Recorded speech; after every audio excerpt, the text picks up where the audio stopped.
Russia. There they go again. Question is, James Comey and John Brennan headed for the pokey. Joining us now is Missouri Senator Eric Schmitt, who is a former state attorney general who knows a thing or two about all this. Senator Schmitt, welcome back, sir. So here we are. John Ratcliffe has turned all his documents over to the FBI, Kash Patel, and they are investigating as they should. What do you make of that, sir? It's their fair game here. I think it was pretty obvious what was going on in the lead up to the 2016 election. There was a domestic spying operation on the Republican candidate for president. It was authorized by these two guys who peddled this Russia nonsense for months that carried over into President Trump's first term. And you just can't get away with doing that, I don't think, in this country, because people have lost faith in those institutions because of actions like this. And so I think an investigation certainly is warranted here. Yeah, this guy Clapper's involved in this, too. A lot of people think he lied before Congress.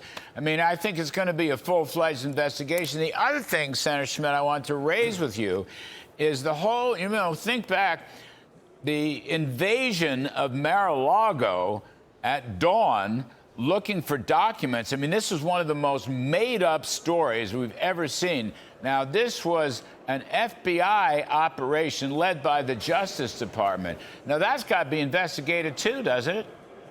Yeah, look, this was this lawfare that we saw when President Trump was out of office, to harass his family, to bankrupt him and his family, to send him to jail for the rest of his life, his third world banana republic stuff. And it just can't stand. I think the people who were a part of that ought to be held accountable. I mean, Jack Smith was brought in specifically, Larry, as the attack dog to try to do this, to keep him off the ballot, make sure President Trump never got in office again, and on top of that, send him to jail. So this stuff's insane. But President Trump, I mean, what's amazing about the whole story, and it's we're living through historic times, we've never seen anything like this, somebody come back from that and get to the mountaintop again here and be president. And we should celebrate that, but we shouldn't forget the nefarious actors along the way. Yes, sir. Yes, sir. Yes, sir. Yes, sir. The other one is, let's see, a 700% increase, if I have this right. Yeah. Assaults on ICE agents are up 700%.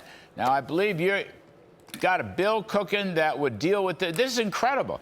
ICE agents, law enforcement officers doing their work and keeping public safety and getting the worst of the worst criminals the heck out of here. What can we do about that, sir? Well, we've got a bill to double the penalties if you assault an ICE agent.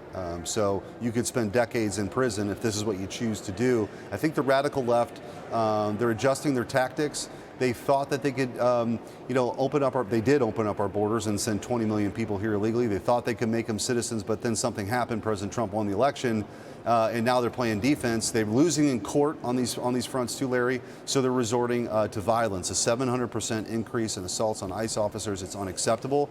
These men and women have families. They're enforcing the laws of the United States. They're doing very dangerous work. They're going into tough neighborhoods and helping deport people who, are violent gang members who've raped and murdered people. So they deserve our respect. They deserve our support. The Democrats ought to be ashamed of themselves, because even if you get the rare Democrat who condemns the violence, what you will not hear them say, not a one of them, is that we should take a step back, pump the brakes, and let the ICE agents do their jobs, because they don't actually want the ICE agents to do their jobs. They don't think that anybody who came here illegally should be sent back home, and that's wrong. And so this bill addresses the penalty side of that. If you're going to engage in that activity and assault an ICE officer, you're going to spend decades in jail. My favorite is my friend Gavin Newsom, who has come out in favor of pot, child labor, illegal child labor, and attacking ICE agents, all in one fell swoop in Southern California. It's like 0 for 3, As I said, it's like the New York Yankees in the bottom of the ninth, Senator Schmitt.